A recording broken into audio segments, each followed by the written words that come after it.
Bom dia a todos e todas. Sejam muito bem-vindos à 5ª reunião ordinária do Grupo de Trabalho do Plano Preventivo de Chuvas de Verão 2023-2024. Queria chamar para compor a mesa o secretário executivo da Secretaria Executiva de Mudanças Climáticas, Dr. José Renato Nalini, e o inspetor superintendente Ailton Rodrigues de Oliveira, representando aqui a Defesa Civil, responsável pela coordenação operacional do PPCV. Nós não vamos fazer a chamada, porque todos assinaram a lista, mas caso alguém não tenha assinado, por favor, procure o Gustavo para que vocês possam assinar. E eu queria também perguntar a todos os membros se vocês estão no grupo de WhatsApp do PPCV. Caso alguém não esteja, por favor, nos procure no final também, para que a gente possa incluí-los, porque ali é que a gente faz toda a troca de informação. Nós acrescentamos 2 itens à pauta que vocês receberam, então, aqui na programação temos 2 itens a mais. Então, eu gostaria de convidar o nosso secretário, José Renato Nalini, para uma breve apresentação. Ele está recém-empossado aqui na Secretaria de Mudanças Climáticas. Muito bom dia a todos. Eu queria agradecer a Luciana Feldman, que é um braço direito dessa secretaria, domina todos os assuntos, cumprimentar o inspetor Ailton, cumprimentar todos os senhores que estão participando desse projeto tão importante, né? Nós estamos em plena época de verão, temos tido precipitações diárias e verificamos que há um contingente enorme de servidores com empenho, envolvidos na mitigação das consequências daquilo que não é só fenômeno natural, é algo que responde aos maus tratos que o planeta vem sofrendo há muito tempo, né? Tudo se torna mais grave, mais sujeito a conspirar contra a qualidade de vida dos milhões de moradores de São Paulo e da grande conurbação. Praticamente metade da população está aqui nessa região, né? E, portanto, é muito importante esse trabalho. Eu queria agradecer a todos aqueles que estão empenhados, que nós procuremos também mostrar à cidadania, mostrar à população, que o poder público está fazendo aquilo que é possível, mas nós precisamos da colaboração de todos, não é? No momento em que a cidadania toda levasse mais a sério a questão do aquecimento global, a questão da produção intensificada e verdadeiramente surreal de resíduos sólidos, não é? Da poluição de todas as formas, nós teríamos uma possibilidade de tratar esse assunto com mais adequação e com maiores resultados, né?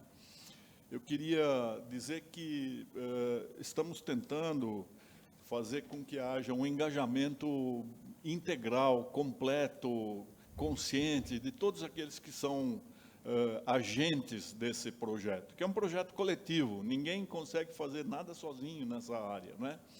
E, portanto, a gente precisaria pedir a colaboração da Secretaria, das subprefeituras, né, que ainda tem uma série de subprefeituras, pelo menos 9 delas, que não forneceram os nomes dos engenheiros que têm que ficar de plantão, têm que ser acionados no momento em que houver necessidade.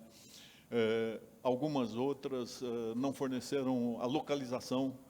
Nós temos o nome do engenheiro, mas não sabemos como encontrá-lo, né?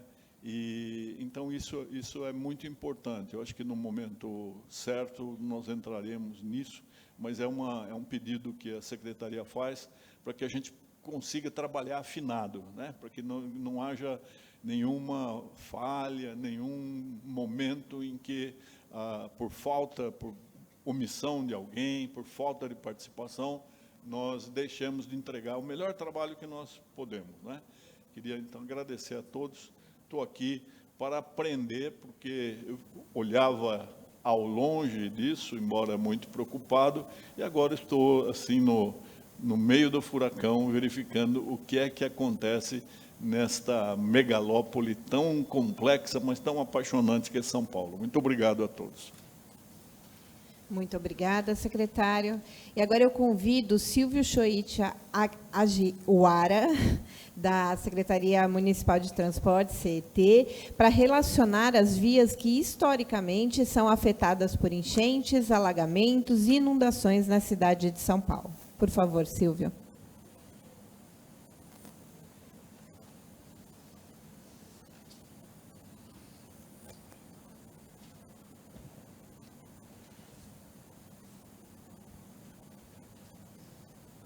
Bom dia, senhor secretário, bom dia, inspetor Ailton, bom dia a todos.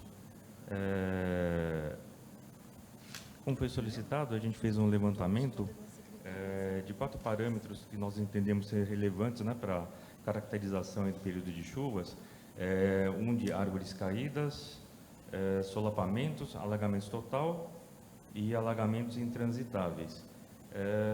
Fizemos levantamento no período de 1º de setembro até 9 de janeiro, né, que foi terça-feira passada. E para a gente ter uma referência, nós também apresentamos os dados de 2022. Então, na tabelinha aqui que está apresentado, a gente tem na parte de cima os resultados de 2022 e abaixo o resultado de 2023. No geral, o que a gente verifica é que houve uma redução dos índices relacionados a solapamentos, alagamentos totais e intransitáveis.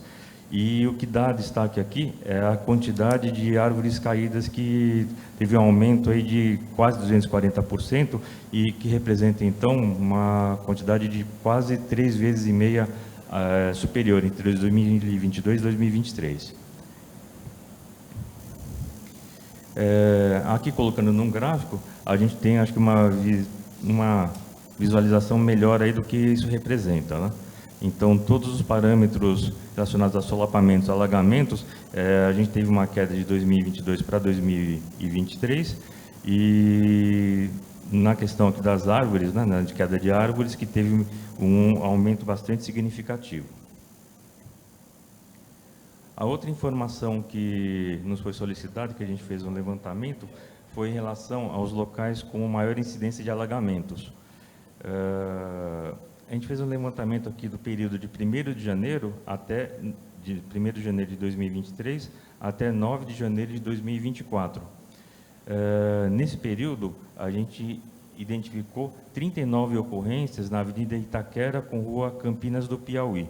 Esse daí foi o nosso campeão no período.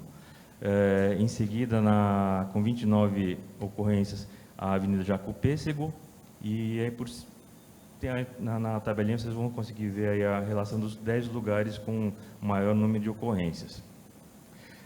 A gente fez um levantamento de todos os locais que tiveram alagamentos, que deram quase 600 locais. Não dava para apresentar aqui, mas a gente forneceu aqui também um arquivo em Excel, que também pode ser disponibilizado para o grupo, né, para, de repente, subsidiar algum tipo de análise. Bom, eu acho que o que a gente tinha para apresentar é isso. Sendo só dando destaque que a gente também fez levantamento por mês, então as ocorrências aconteceram aí no começo do período do ano passado, de janeiro a abril, e voltaram a acontecer de novo no final do ano, a partir de setembro. Entre os meses de maio e agosto, a gente não tem registro de ocorrências. Muito obrigada, Silvio.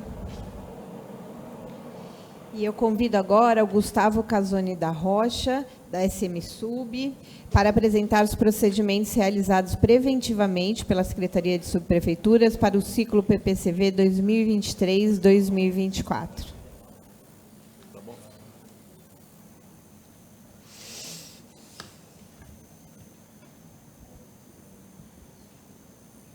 Bom dia a todos e a todas. Vou falar um pouco, então, das ações da SMSub, né, nos últimos meses. São 4 grandes linhas de ação, então, a partir de manejo arbóreo, macrodrenagem, microdrenagem e alguns projetos que a gente chama de estratégicos, ou que vai mais na linha de monitoramento e de gestão da informação. Como que eu aponto aqui?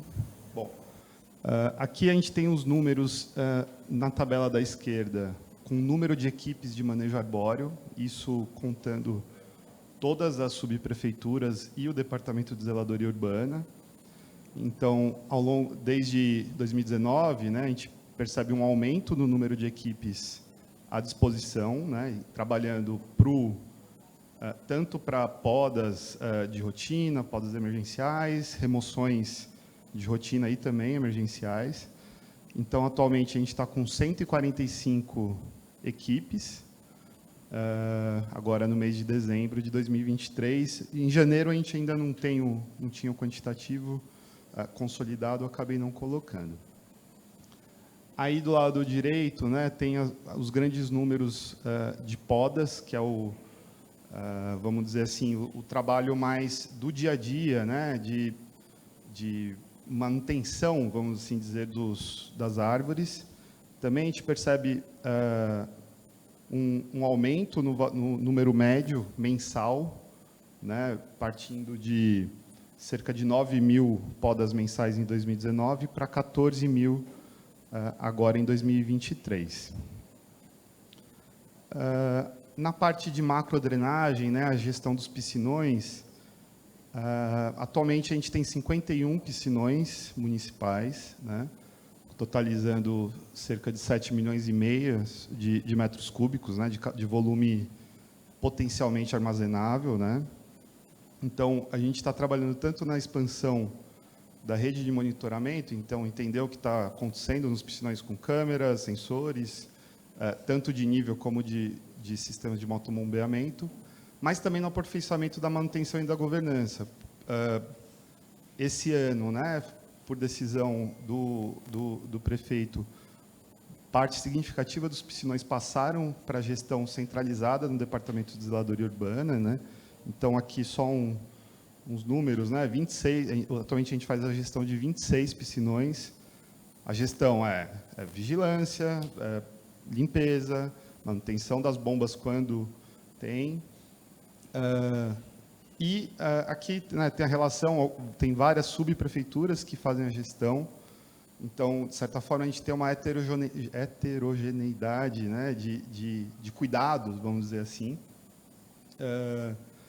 Tem 2 piscinões que ficam em parques municipais, né, que estão na gestão da Secretaria do Verde, e ainda alguns, sob gestão do metrô, que fica embaixo das obras do monotrilho, ali na Águas Espraiadas, e um ainda da CIURB, que ainda não foi feita a entrega total.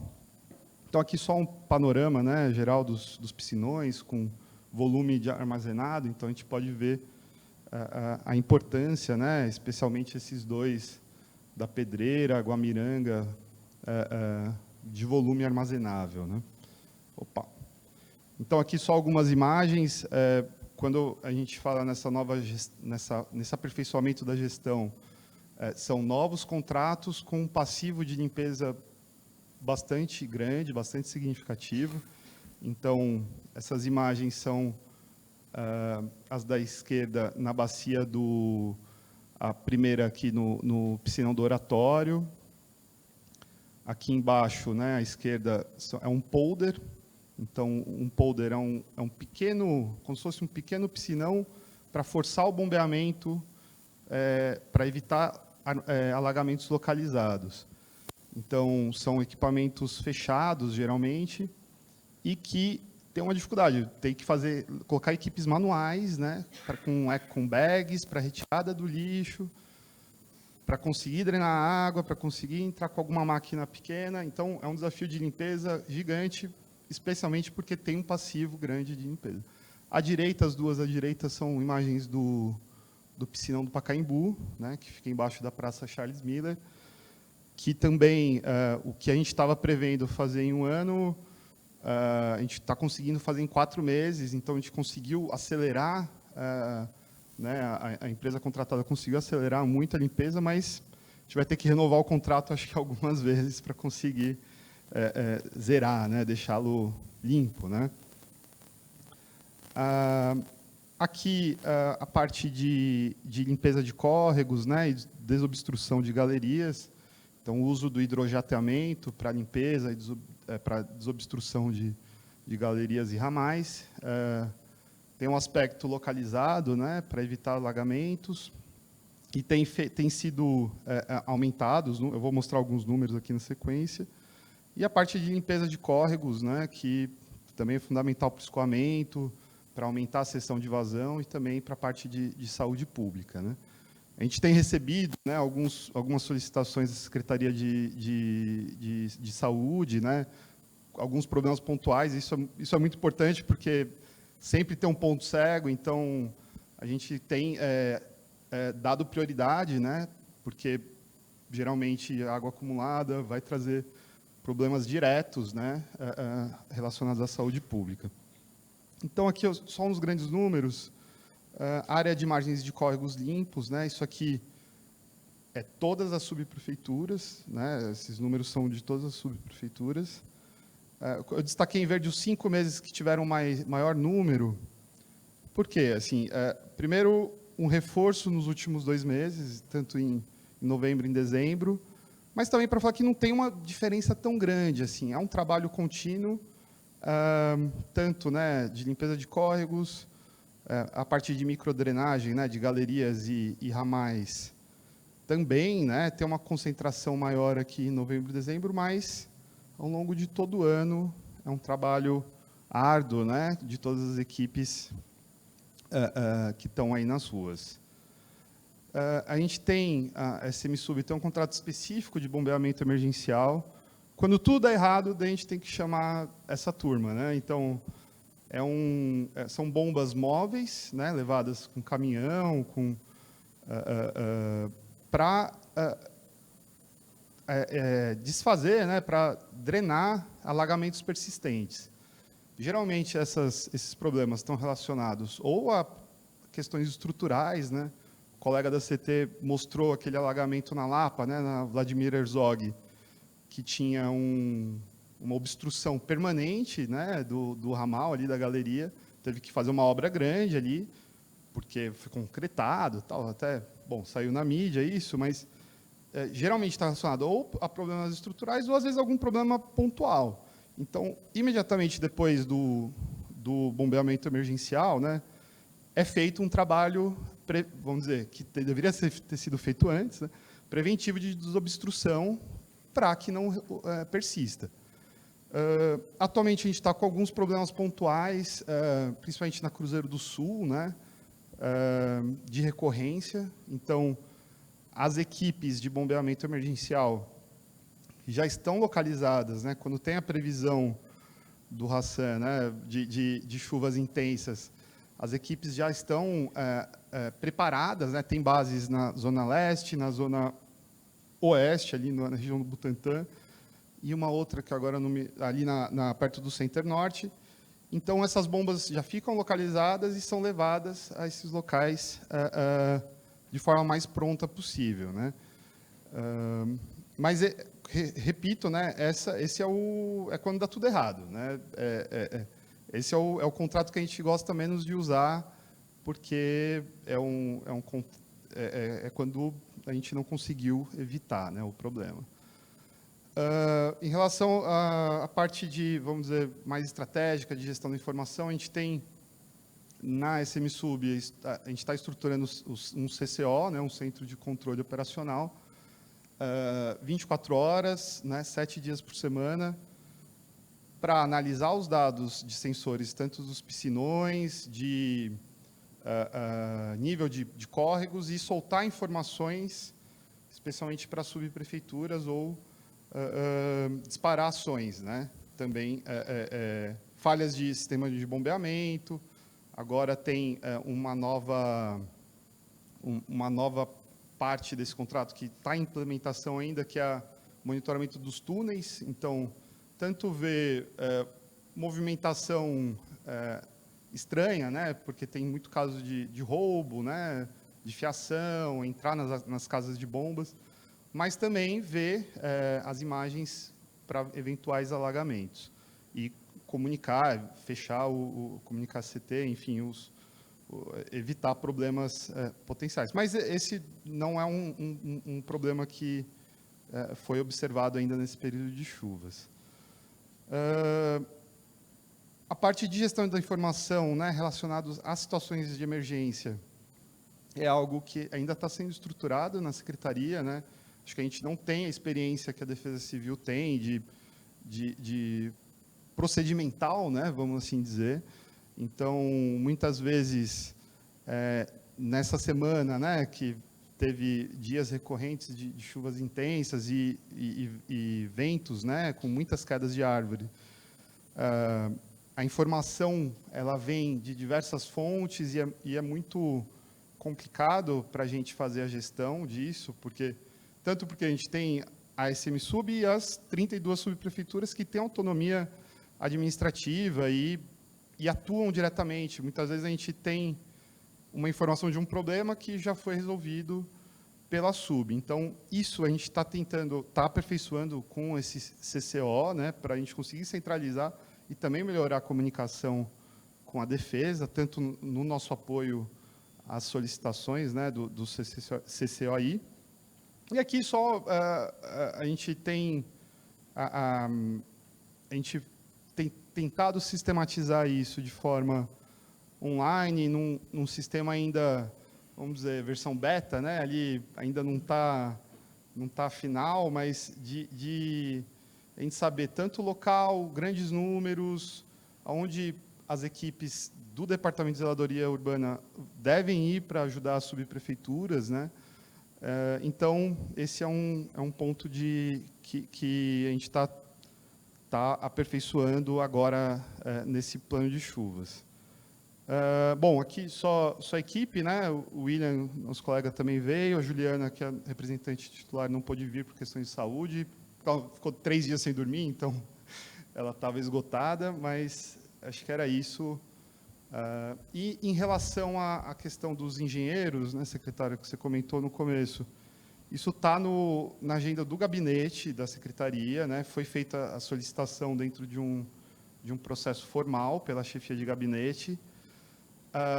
Como eu falei, as subprefeituras têm autonomia administrativa, então a gente tem uma certa limitação, né, mas isso está sendo cobrado, tá?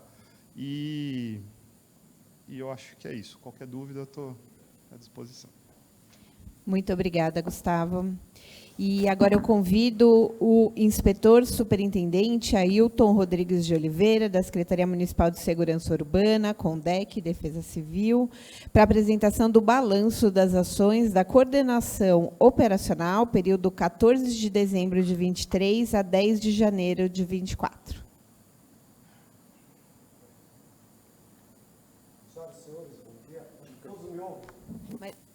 Mas está sendo gravado, inspetor. Bom, eu não me entendo muito bem com esse equipamento, o meu tom de voz já é alto por natureza, mas, enfim, vamos lá. Primeiramente, secretário, eu queria fazer um registro antes de começar, que é em agradecer todos os parceiros, porque, olha, esses últimos dias foram complicados para todos nós, mas, assim, o empenho de todos os envolvidos nesse plano preventivo chuvas de verão assim, exemplar. Tivemos dificuldades? Obviamente que tivemos e teremos, mas, assim, o empenho de todos foi uma coisa fenomenal. Todos, assim, a resposta foram muito rápidas, né?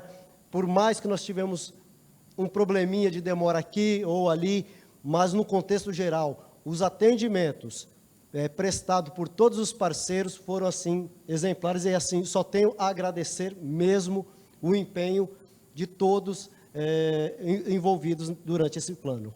Tá? Vou fazer aqui uma apresentação aqui, do que nós fizemos durante esse período, de 14 de dezembro até o dia 10 de janeiro.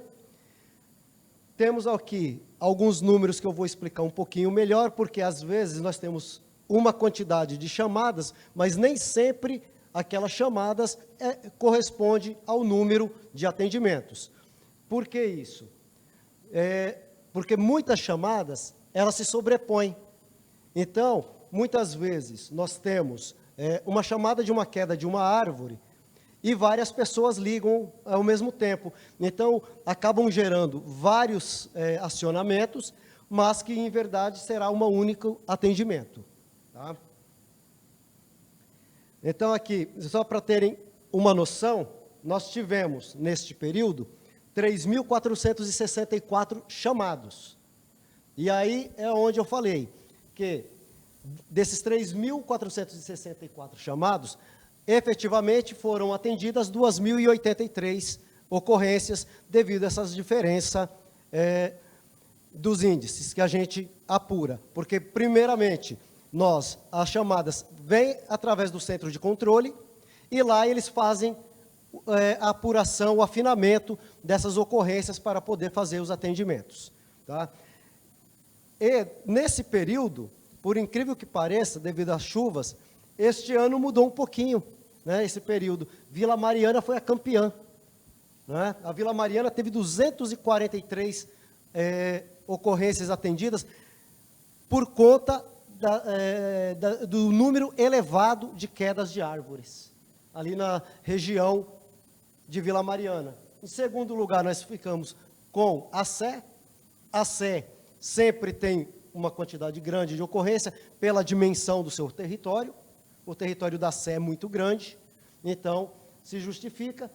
E Pinheiros também, um grande número devido a quedas de árvores também nesse período.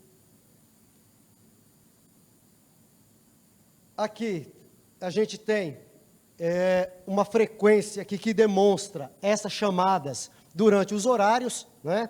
E aí a gente pode ver que o chamado maior, ele se dá a partir das 16 horas. Entre 16 e 17 horas é onde nós temos um pico desses atendimentos. Isso justifica também porque é o período onde a chuva começa a cair com maior intensidade. Né? Aí, a partir desse horário, vai caindo um pouquinho as ocorrências, mas os atendimentos não param. Então, é importante destacar que, apesar do pico ser entre 16 e 17, mas o atendimento, ele se estende durante todo o período, a noite inteira, 24 horas. Né? A Defesa Civil, ela tem uma divisão de Defesa Civil em cada subprefeitura, que está ligada diretamente ao subprefeito, e muitas ocorrências ali, o subprefeito trata diretamente com o seu diretor, e que isso é muito bom, porque descentraliza um pouco, né? E nós trabalhamos com 9 equipes de resposta, e mais uma equipe de resposta comando. Essas equipes de resposta são aquele pessoal que são acionados para o primeiro atendimento. Esses são, sim, aquele pessoal que emergencial. Entrou a ocorrência, centro de controle recebe, faz a triagem e já dispara para essas equipes, que são espalhadas durante a cidade. E no período noturno e sábado, domingos e feriados, 24 horas, nós temos uma equipe de resposta a comando, que é composta por um diretor de defesa civil. Esse sim, todas as chamadas que têm a necessidade de fazer uma verificação um pouco mais apurada, se vai haver uma interdição ou não, ele é acionado para comparecer ao local. Tá? Aqui a gente destacou um pouquinho, por natureza, essas ocorrências e, como eu já havia dito, está muito claro aqui que quase 750 ocorrências foram de quedas de árvores e de galho. Nós passamos aí para quase 1.200 ocorrências só para atender quedas de árvores e galhos. Tá? Tem riscos iminentes, que é um pouquinho elevado, mas ainda bem um pouquinho abaixo. O que nós tivemos aqui, graças a Deus, que foram poucos, apesar do número aqui, se de repente o pessoal olhar e achar que é um número elevado, que é de desabamento, 58. Né? Mas esse número, levando em condição a extensão da cidade de São Paulo e a natureza da quantidade de área de riscos que nós possuímos, para nós da Defesa Civil é um número, graças a Deus, até insignificante. Tá? Porque, apesar do número, às vezes as pessoas, quem está de fora, olha, 58, acha que é um número muito grande. Mas para nós, no nosso dia a dia, e durante esse período, foi até um número tranquilo de se trabalhar. E, basicamente, todas essas ocorrências, aí sim, todas essas, o diretor que estava na equipe de resposta a comando compareceu a essas ocorrências. Isso é importante destacar, porque para ver que o diretor, além de ter as suas atribuições rotineiras do dia a dia, ele participa dessa escala de equipe resposta a comando e precisa ainda trabalhar à noite e atender todas essas ocorrências. Aqui, uma distribuição entre as ocorrências preventivas e emergenciais, nós vemos que, basicamente, durante esse período, nós tivemos o dobro de atendimento, e não, por acaso, das emergenciais. Né? Mas isso não quer dizer que não trabalhamos diariamente de forma preventiva, para tentar evitar que essas ocorrências aconteçam. Vou aproveitar aqui o gancho da fala do Gustavo. Né? Nós vimos aqui o excelente trabalho que a Secretaria de Subprefeituras tem feito. Só o trabalho de desassoreamento, limpeza de bueiros, já contribui, assim, imensamente para a diminuição dessas ocorrências. Aqui nós temos, aqui, como eu já havia dito, um ranking aqui que nós fazemos de todas as 32 subprefeituras, né? E aí um ponto a destacar, 2 pontos interessantes. Né? Vila Mariana foi a campeã, como eu já havia dito, e por incrível que pareça, que nós menos tivemos ocorrência, é uma das regiões mais arborizadas da cidade, que é Parelheiros. Né? Então, assim, Parelheiros, que tem eminentemente uma característica muito arborizada, nós tivemos pouquíssimas ocorrências na região. Isso é um fator importante e que é interessante. Né? Aqui a gente faz mais aqui um ranking aqui das ocorrências segregado por parte geológica, geográfica aqui, entre região norte, sul, leste, oeste, e aí a gente consegue ter uma dimensão dentro das regiões, como está havendo esse comportamento dessas ocorrências. Nós temos aqui, na sul, né, teve uma quantidade elevada, justamente por conta de Vila Mariana. Mas também, em contrapartida, a leste teve bastante ocorrência, só que a região leste, ela é mais, ela é uma região maior, assim, tem uma densidade demográfica muito grande. E aí a tendência de ter ocorrência, principalmente dentro das áreas de risco, aumenta. Zona Sul, ela tem uma característica de ser a maior região em tamanho geográfico. Né? Mas a densidade demográfica fica por conta da Zona Leste. E é interessante que em todos os locais por onde eu passei para trabalhar, é interessante que o nosso efetivo, basicamente 70% dele, são moradores da Zona Leste. E aí nós temos algumas dificuldades de levar efetivos para as outras regiões. E aí, infelizmente, pessoas que moram lá no extremo leste têm que trabalhar lá na Zona Sul. Não é o ideal, mas infelizmente nós temos que fazer as coisas acontecerem. E aí aqui, para ter uma noção, a Zona Sul foi campeã de ocorrência nesse período, não é?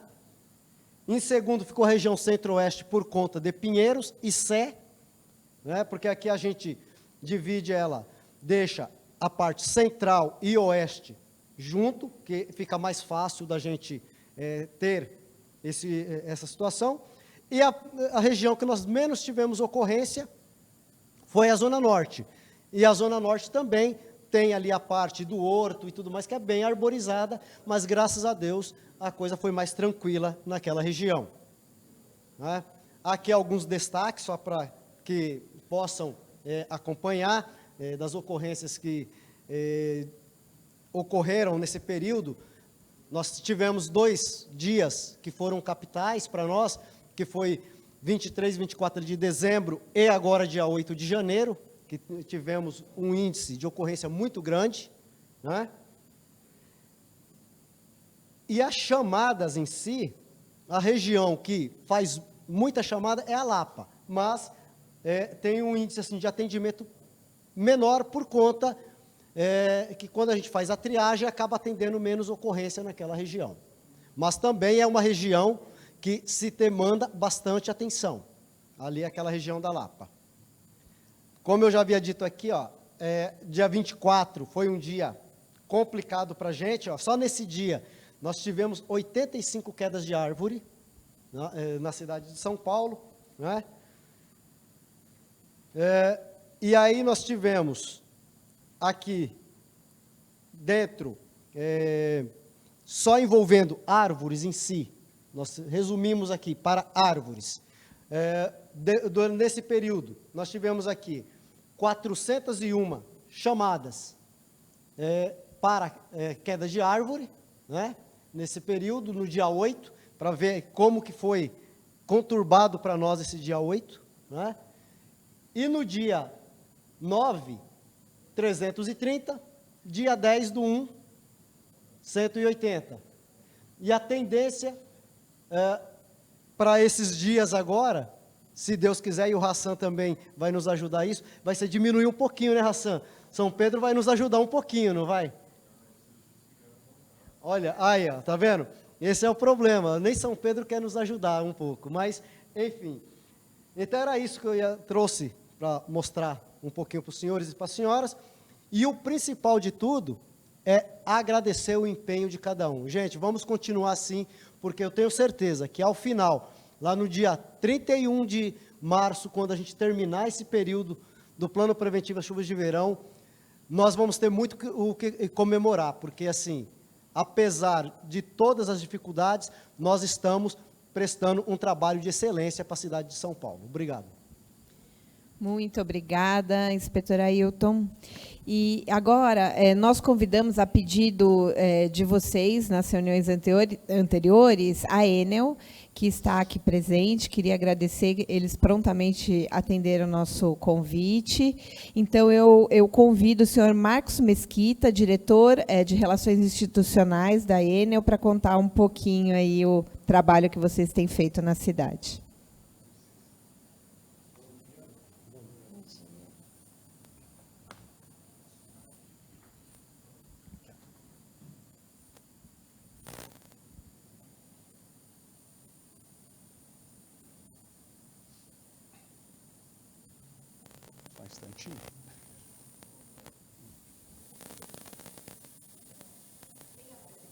Não, eu não tenho, tá?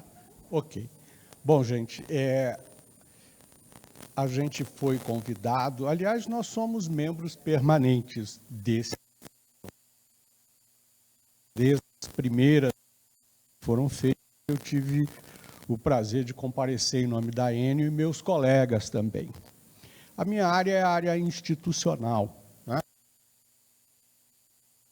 Da área de operações, que tem uma afinidade maior no seu dia a dia com toda esta atividade, né? E é com muito orgulho que a gente faz parte desse grupo. Inclusive, nós temos 2 colegas permanentemente no centro que o inspetor aqui acaba de se... Né? E temos um contato direto, uma espécie de um telefone vermelho com o centro de operações, de forma que estas atividades sejam, como é que fala, priorizadas, né, dentro do nosso centro de operações.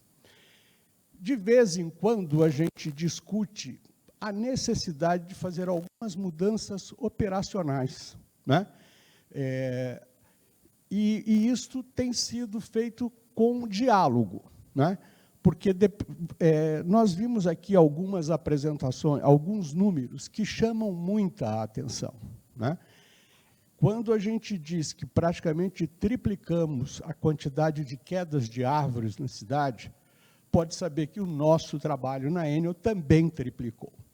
Porque árvore parece que é um negócio que nasceu para cair sobre fios. Ela tem 360 graus para cair, mas quando ela cai, ela sempre dá uma preferência para cair sobre a rede, né? E isto é um grande complicador, porque isto envolve uma tarefa que precisa ser melhor coordenada, né?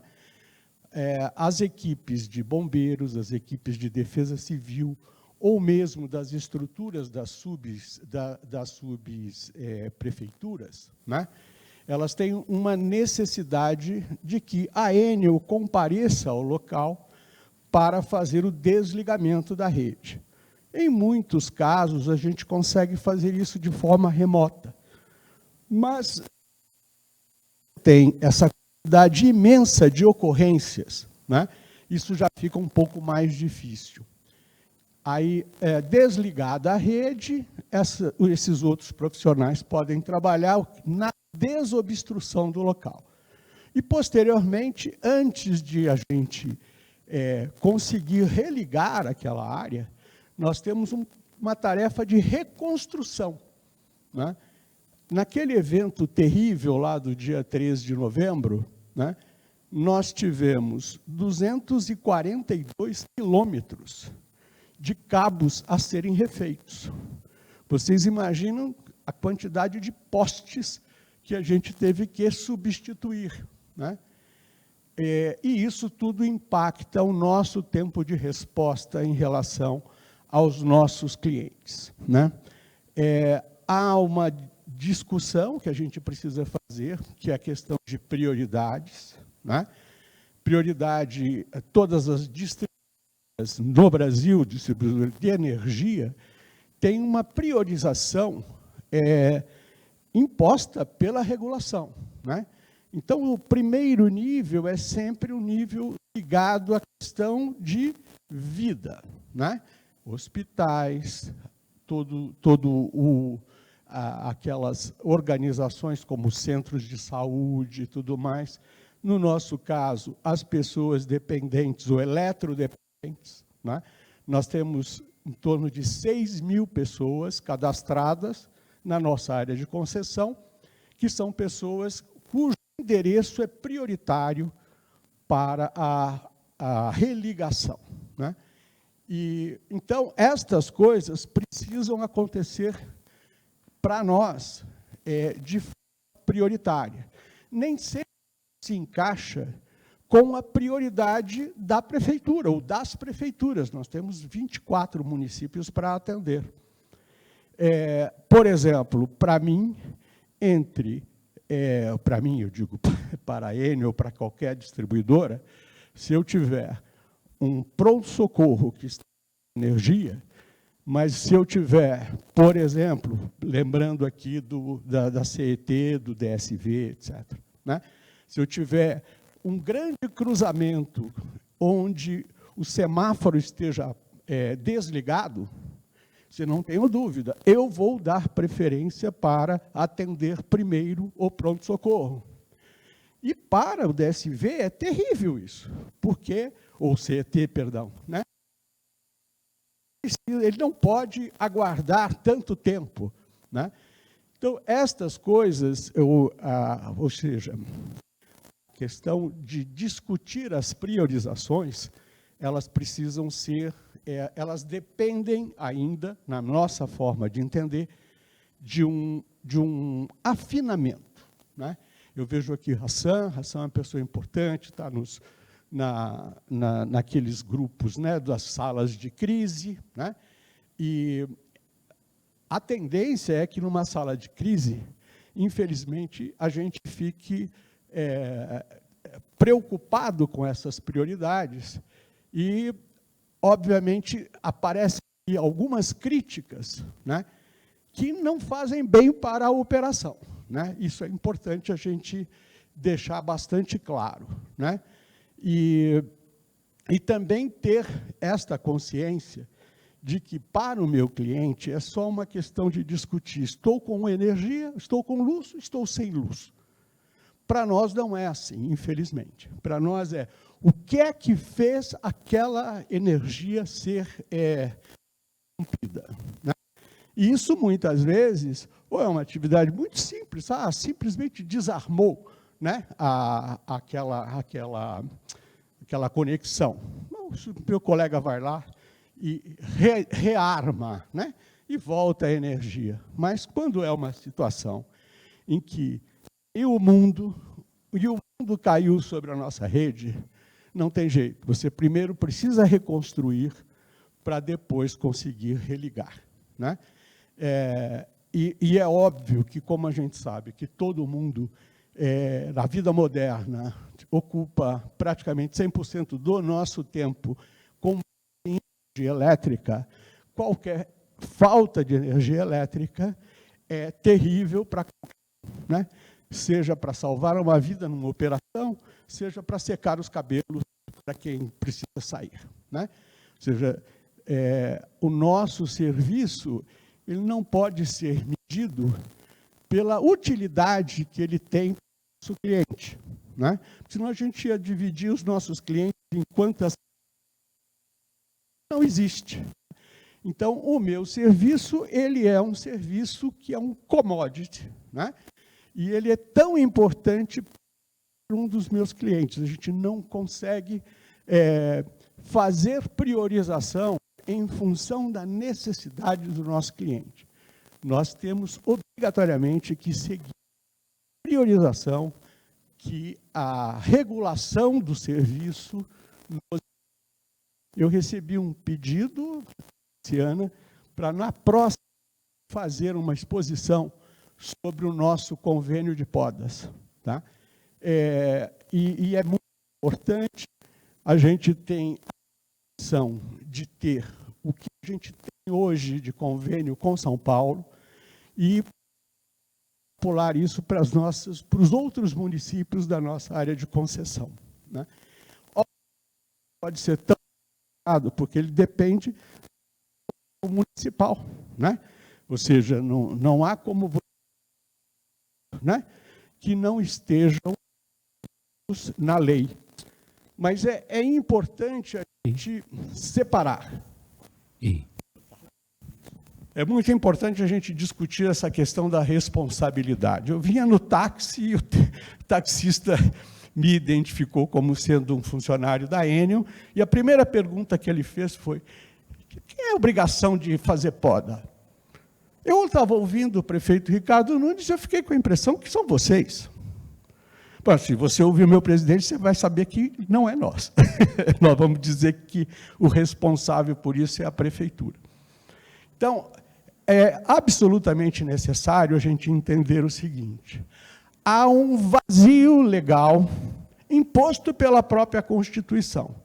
Nós somos um serviço federal e, portanto, toda a regulação do setor é federal.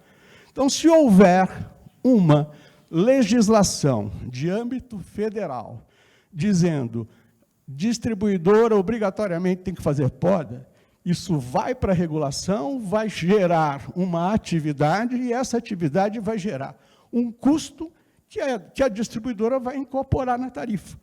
Basicamente isso. Como esta legislação não existe, e a legislação estadual ou municipal seria absolutamente inconstitucional, como é que a gente faz se eu não tenho obrigação legal? Por outro lado, a prefeitura também não tem nenhuma obrigação de me autorizar a fazer podas nos pontos que nos interessam. Então, como é que eu junto necessidade com conveniência, sem ter esse suporte legal?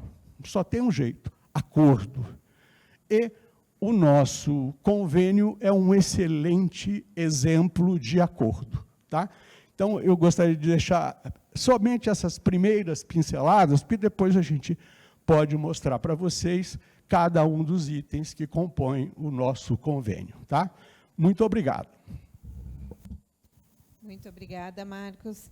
E agora nós vamos abrir para o relato das secretarias, né, o objetivo das ações de todos os demais órgãos realizadas no período de 14 de dezembro a 10 de janeiro, de acordo com as atribuições constantes na portaria do prefeito, número 1123, de 2021. Eu convido, então, o Hassan Mohamed Baraká, da CGE, Secretaria de Infraestrutura Urbana, por favor.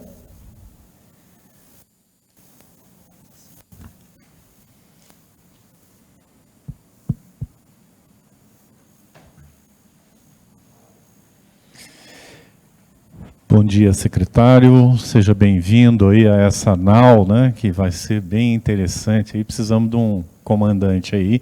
Bom dia a todos, né, e todas. Eu não vou me alongar muito, né, até porque eu já inicio fazendo um convite ao secretário para ir conhecer o nosso Centro de Gerenciamento de Emergências Climáticas, que fica na Central de Operações da CET, que é o grande parceiro nosso nesse monitoramento, né? Então, a gente tem uma simbiose muito grande. E os dados que o CGE produz, né? Além da questão da emergência, você fala, mas vocês só trabalham com a emergência. Não. Nós temos dados que balizam obras na Prefeitura de São Paulo, inclusive os cadernos de drenagem hoje, que estudam as diversas bacias, sugerindo obras, né, pelo menos 2 tipos de obras para cada problema, né, isso está dentro do escopo, né, do trabalho que o CGE desenvolve na cidade de São Paulo. É importante dizer, né, vocês já estão careca de saber, mas eu não vou me cansar de repetir, até porque o secretário não tem todas essas informações ainda. O Centro de Gerenciamento de Emergências Climáticas da Prefeitura de São Paulo, ele tem abarcado todas as tecnologias necessárias para fazer o monitoramento climático na cidade de São Paulo, coisa que nenhum órgão tem. Ninguém tem o que a gente tem. Ah, mas pode ter de forma pulverizada. Um tem um radar que fica lá no Paraná, o outro tem uma estação meteorológica ou 2 em algum lugar, né? Agora nós temos uma em cada subprefeitura e um conjunto de estações instaladas aí junto com a subprefeitura, que também disponibiliza, né, os dados para que a gente possa adensar cada vez mais, né, esse banco de dados, né, que o CGE tem, né, e que ajuda as diversas secretarias. E não posso deixar também de falar sobre a Defesa Civil, né, que também o CGE atua como o braço tecnológico da Defesa Civil, ou seja, a gente orienta no sentido das ações, né, através dos alertas do CGE. O CGE, como todo mundo sabe, né, a gente faz a previsão do tempo, e o próprio nome já diz, é previsão.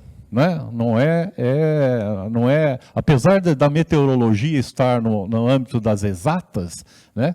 Mas trabalha com previsão. Então, ou seja, a gente trabalha com modelos numéricos, e esses modelos numéricos, a gente usa o americano, o europeu e o brasileiro. Aquele que estiver acertando mais, a gente vai nele, né? Então, assim, tem uma análise muito fina dos nossos meteorologistas lá no Centro de Gerenciamento de Emergências da Prefeitura de São Paulo. Então, a gente emite 2 boletins diários com até 3 dias. Por que 3 dias? Porque o nível de acerto para 3 dias é muito bom. Hoje a gente está na casa aí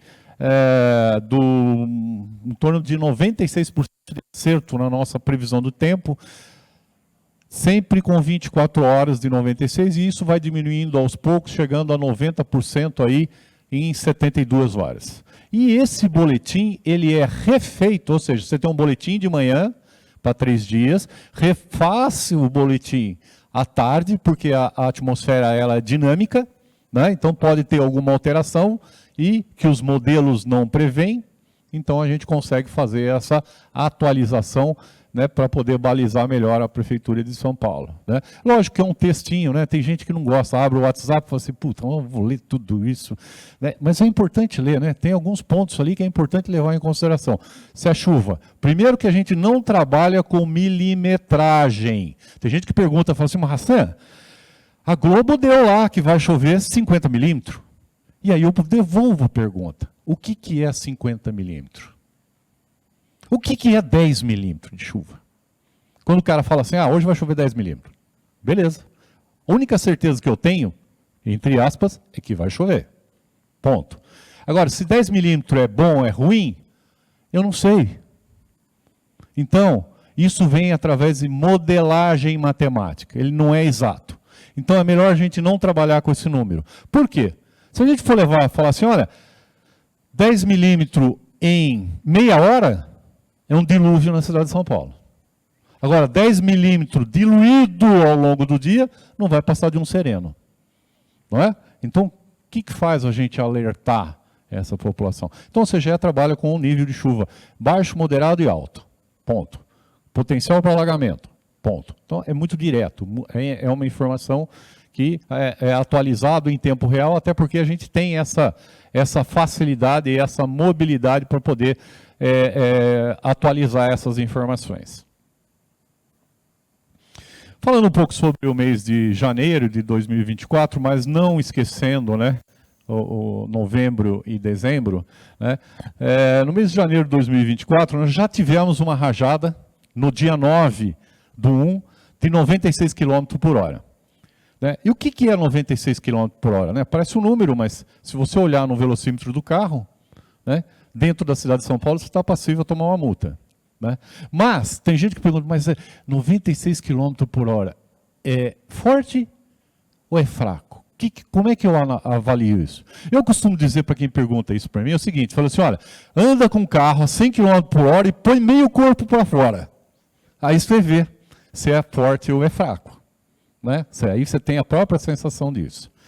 Então, se a gente for olhar lá, aquele fatídico dia do dia 3 de novembro, né?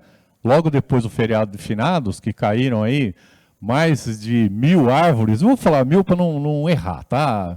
Então, né, eu sei que caíram muito mais do que isso, mas lá nós tivemos no aeroporto de Congonhas 103,7. E esse de 96, que foi apurado agora, esses dias, no dia 9, eu acho mais precisamente na terça-feira, foi no Campo de Marte. Quedas de árvore, só no mês de janeiro já deu em torno de 300. O índice já acumulado até agora, para a cidade de São Paulo, já deu 74,1 milímetro.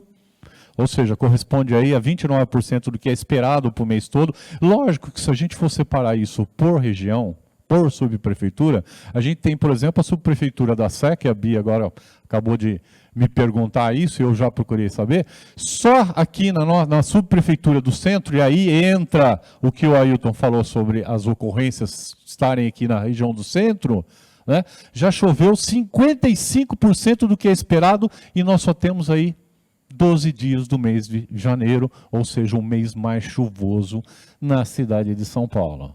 Tá? Então, isso já justifica por si só. E aí, eu vou dizer para vocês por que isso acontece e por que está acontecendo. E tem gente que fala assim, nossa, mas está caindo muita árvore, né?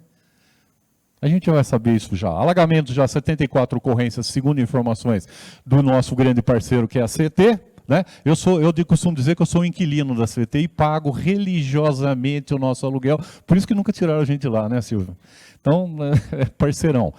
31% do que é esperado, a média de ocorrência de alagamento na cidade de São Paulo para o mês de janeiro, isso desde 1998 para cá, a gente vem fazendo esse levantamento, já deu 31, quase 32, 31%, né, de 237 esperado. Então, estamos aí no caminho, né, sobre isso. E é lógico que nesse período, né, o que a gente tem visto mais, e isso é um problema que a prefeitura tem enfrentado sobre a questão da resposta. Porque assim, secretário, o que precisa, o que a população espera é a resposta, é o poder público lá. Tá? Então, se o poder público tiver lá na ocorrência, nós já temos um alívio, porque daí o helicóptero do Datena passa e vê lá a Defesa Civil, vê a CT, vê alguém, ele não pode meter o pau na prefeitura como ele gosta de fazer. Né? Então a gente tem essa resposta, essa velocidade da resposta. E isso a gente tem observado que nessa administração, né, a gente tem passado por várias administrações, mas essa administração tem trabalhado muito forte no que diz respeito à resposta sobre esses eventos climáticos. Em janeiro, o que é a média do mês de janeiro para a temperatura de 28, quase 29 graus. A média de dezembro de 2023, ou seja, acima, né, do que é esperado. Média de novembro, 29 graus. E o dia mais quente até agora, o recorde de todos os tempos, foi agora no dia 13 de novembro passado, de 37,8 graus. Quase, isso média na cidade. Naturalmente, você vai ter pontos que chegaram aí a 42, 43 graus. Né? Então, a gente fez aí um cursinho para o inferno fácil nisso. Né? Para poder justificar essa questão das chuvas, a gente tem que falar um pouco sobre o fenômeno El Niño. Aí, nessa primeira imagem, eu mostro que El Niño no Pacífico ele está bem ativo, ou seja, o aquecimento das águas do Pacífico acima de 1 grau. E o que é pior? Né? Que aí o Ailton me pede ajuda e infelizmente eu não posso dar. Por quê? Porque El Niño está no seu ápice no mês de janeiro. Ela tende a cair a partir do mês que vem e quando chegar lá para maio, junho, ele já deve terminar e entrar outro fenômeno que é a Laninha, que é a irmã dele. Né? E o que é isso, El Niño? El Niño é o seguinte, muita chuva no sul, seca no norte e nordeste. A gente acabou de ver aí a Amazônia, né? Seca. São Paulo está num lugar ótimo, nessa linha limítrofe, ou seja, a gente toma porrada de todo lado, ou seja com El Niño, seja com Laninha, né? Porque a gente está nessa linha de transição. Quando é Laninha, muita chuva no norte e nordeste e seca no sul. Então a gente dá graças a Deus quando entra na normalidade, né? Porque ainda tem essa, né? Tem um período que chega a ser normalidade e que não tem a situação de nenhum fenômeno desse. O grande problema da atuação no fenômeno desse que são temperaturas muito altas e, consequentemente, chuvas típicas de verão. Chuvas típicas de verão com temperatura alta, ou seja, temperatura alta, 32. Quando a gente olha para o céu e vê aquelas nuvens branquinhas, né? Aquela concentração de nuvem, principalmente no período da tarde, basta olhar a base e o topo dela. Se ela tiver base e topo muito alto, pode esperar. Essa vai desabar. Tá? E aí ela desaba em curto período de tempo, um grande volume de água, consequentemente a gente tem uma série de problemas relacionados a alagamento, transbordamento de rios e córregos e quedas de árvore. Por quê? Porque ele traz consigo essa condição de tempestade e rajadas de vento. Não é? E rajada de vento é interessante, porque aqui na região central, lá mesmo na região da Vila Mariana, o que acontece? É uma região bastante adensada por construções de condomínios e prédios altos. A rajada de vento vem, ela entra, ela é canalizada entre um prédio e outro, ela é potencializada, ou seja, se você tem uma velocidade chegando aí de 50, quando ela desce, ela pode até dobrar, né, a sua velocidade por conta dessa canalização. E aí, para causa o sobrepeso nessa árvore, a água causa o sobrepeso, e aí vem o vento e empurra ela. Né? Então, é por isso que a gente tem muita ocorrência de quedas de árvore na cidade de São Paulo por conta disso. Já os índices de 2023, nós tivemos aí novembro dentro da média, né? Dentro da média, é esperado 135, choveu 141. Ficou ali, né? Um pouquinho mais, um pouquinho menos, mas ficou ali. Porém, dezembro foi um dos da cidade de São Paulo, um dos mais secos, né? Choveu só 87 milímetros, quando era esperado 186. Tá? Naturalmente, esse trabalho que a gente desenvolve, ele fica 24 horas também, os 365 dias do ano, monitoramento e emitindo o alerta aí para o plano preventivo chuvas de verão. Tá? Secretário, estamos à sua disposição. Quando puder, a gente agradece. Gente, obrigado aí. Muito obrigada, Hassan. E eu convido agora a Cláudia dos Santos Ribeiro para falar em nome de ISMADS.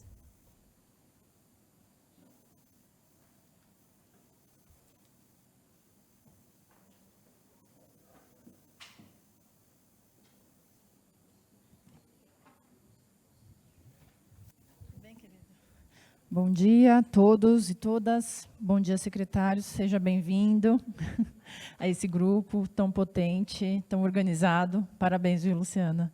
Que mensalmente a gente Mérito a da gente Bia, está aqui. viu? Ela que organiza, mérito dela. Parabéns, é extremamente importante, porque eu acho que isso que o Ayrton bem colocou é fundamental, né? Todas as áreas aqui, todos os setores muito envolvidos e empenhados. ISMADS trabalha muito diretamente com a Defesa Civil nesses acionamentos. Na última apresentação, mês passado, a gente trazia um dado diferente do último chuvas, do ano de 22 para 23, porque novembro estava numa calmaria. Eu lembro que até o dia da reunião a gente tinha somente, acho que 5 ou 6 acionamentos. Só foi eu falar, porque aí, enfim, já entraram mais de 20. Hoje, de 14 de dezembro, não é isso? Até hoje nós tivemos aí quase 50 acionamentos, 47 acionamentos que ISMADS, acionamentos que eu digo que ISMADS foi acionada com a Defesa Civil. Então, não necessariamente todos os acionamentos a ISMADS é acionada. Creio que a gente divide até um pouco dessa demanda com o SEAB. Em alguns casos, a própria Defesa Civil, faz a avaliação e considera pertinente ou não esse acionamento, mas a gente tem, em dezembro, como o Ailton já bem colocou ali, 23, 24, 25, também esse boom, assim como esta semana, exatamente segunda, terça e quarta, que nós já tivemos aí, principalmente na terça-feira, 9 acionamentos num único instante na cidade, em diversos pontos, e prontamente a gente tem que correr e atender. Nós temos uma demanda de 30 famílias, 50 famílias, como a gente tem demanda de 800 famílias, 1.000 famílias, né? E ISMADS tem a responsabilidade de ir até o local, fazer o cadastro dessas pessoas, entregar os insumos, que consiste na cesta básica, no colchão, o kit de higiene, que é fundamental para o momento da limpeza, o kit de limpeza e higiene pessoal, cobertor, se necessário.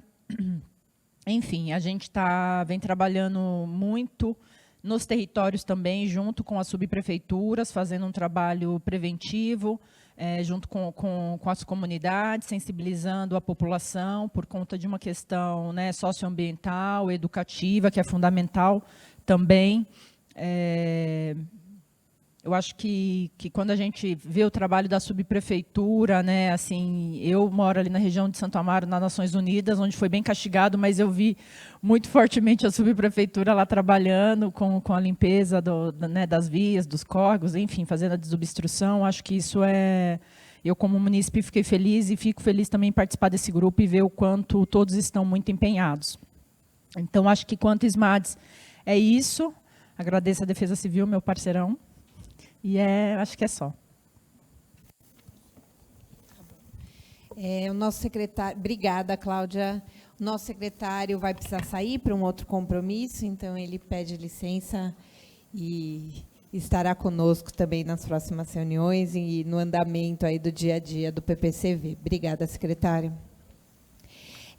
Do gabinete de CIURB não tem ninguém aqui, né? O CGE que está representando. SEAB, André Luiz Martins dos Santos.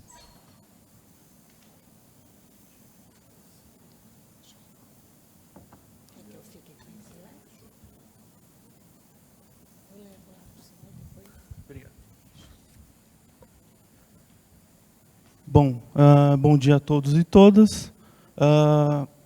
Falando um pouco pela SEAB em relação ao Plano Preventivo de Chuvas de Verão, especificamente ações ligadas à prevenção, A gente vai se repetir nesse sentido, porque, enfim, é interessante sempre pontuar isso, né? De que, vocês me ouvem bem?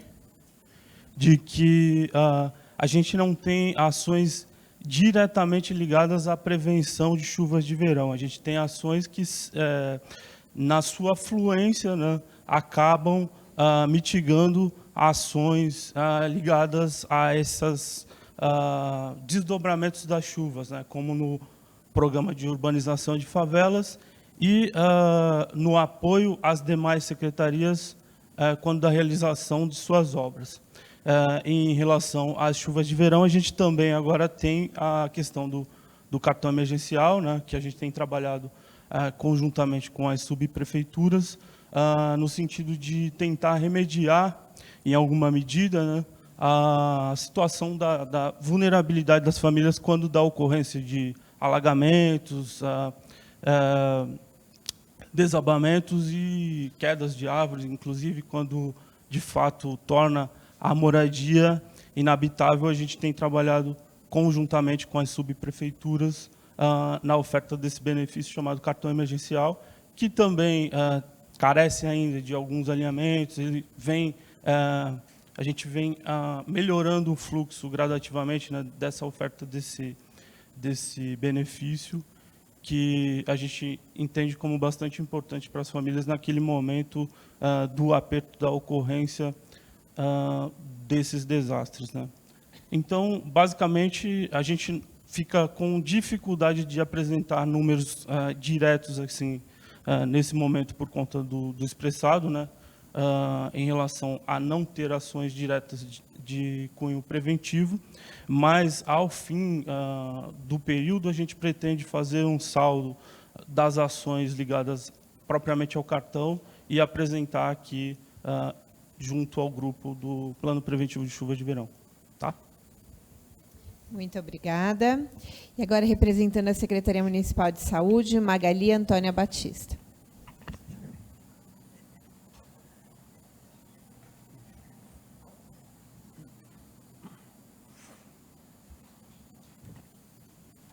Bom dia a todas e todos.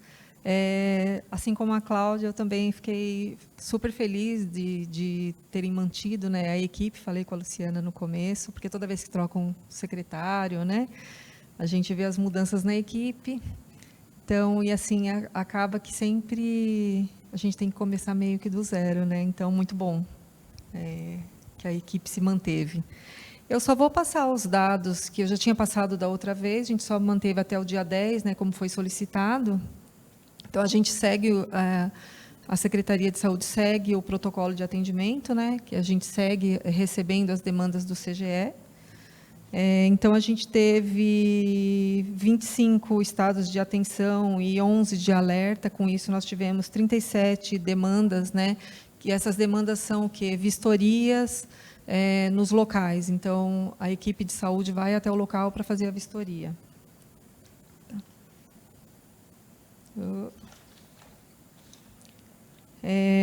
Nós tivemos, então, com esses acionamentos, 302 pessoas afetadas, que foram vistoriadas pela equipe, 36 desalojadas e 3 feridas. Nós visitamos 573 imóveis, desses foram orientados 498 pessoas, distribuídos 569 folhetos. Teve 2 locais que nós tivemos que fazer análise da qualidade da água, porque teve alteração. Distribuímos também cartazes em todas as UBS, tem os cartazes do plano preventivo, os cuidados e de atenção. E aí, assim, toda vez que a gente recebe esses informativos que o Hassan passou, os boletins, eles são passados também para as nossas unidades, tá? Então, a gente encaminha essas informações diariamente, e toda vez que tem um acionamento, a gente vai até o local. As unidades de vigilância vão até o local para fazer os atendimentos, as ocorrências, verificar, e aí verificar o que os acionamentos. Então, nós estamos na vigilância, mas somos de uma outra divisão, então precisa ser acionado a vigilância sanitária quando teve quando o local, um supermercado, que nós tivemos 6 acionamentos de área alimentícia, então a vigilância sanitária tem que fazer inspeção nesses locais. Nós tivemos uma creche que foi também acionada, então teve também inspeção nesses locais. Então, o nosso trabalho é contínuo, né? Esses são os dados. No final do plano, a gente costuma colocar os dados de saúde, das doenças, né, leptospirose, as doenças de veiculação hídrica, porque a gente não consegue colocar diariamente por conta da logística mesmo. Leptospirose, do contato com a água até os primeiros sintomas, é de 20 a 30 dias, então a gente coloca sempre no final do plano. A gente apresenta os dados totais. Tá? Então, agradecer a todo o grupo, né, e o trabalho conjunto. Esses são os dados da saúde, tá bom? Muito obrigada, Magali. E representando a Secretaria do Verde e do Meio Ambiente, eu convido Bruno Bressambellini.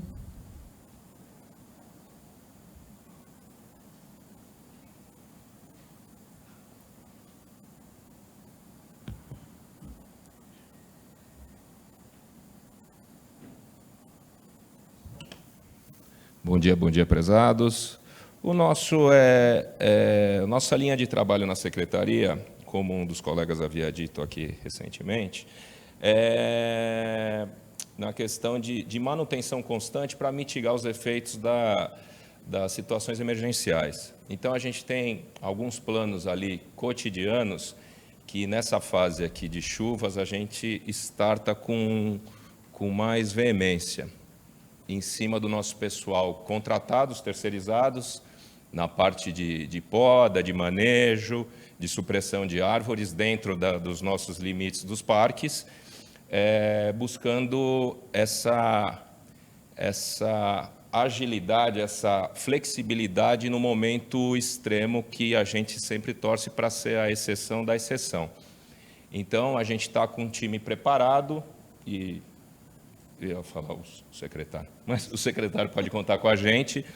E a gente está com o grupo de atuação em alerta para justamente esse momento aqui. A gente tem grupo de trabalho tanto junto com os efetivos, quanto com os contratados terceirizados, que já estão cientes e estão no nosso radar na prestação do serviço.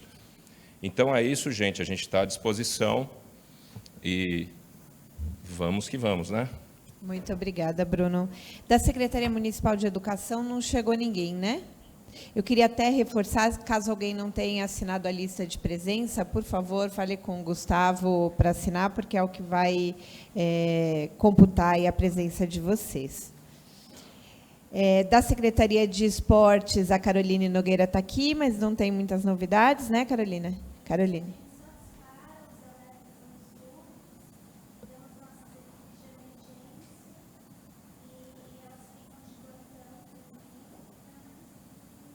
Obrigada. SP Regula, Felipe Hoffmann Paulino, por favor, Felipe.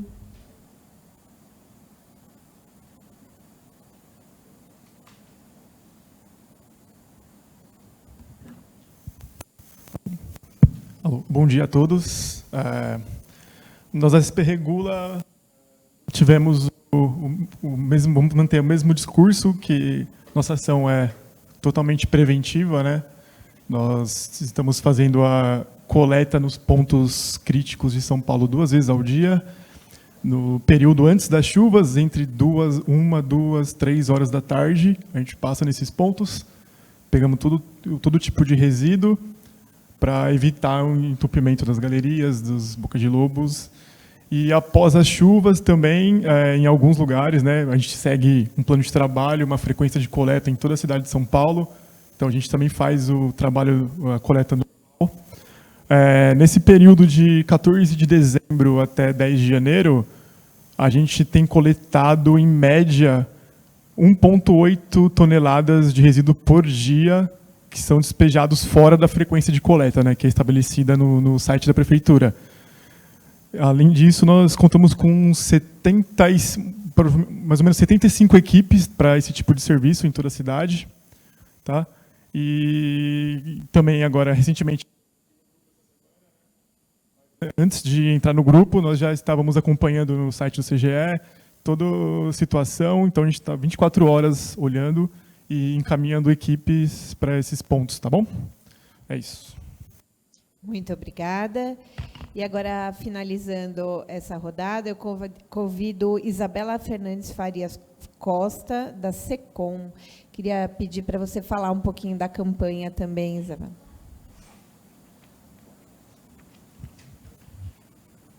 Bom dia, gente, tudo bem? Na verdade, como eu falei com a Luciana um pouquinho mais cedo, a SECOM segue na fase de desenvolvimento da campanha. A gente sempre acompanha todas as fases.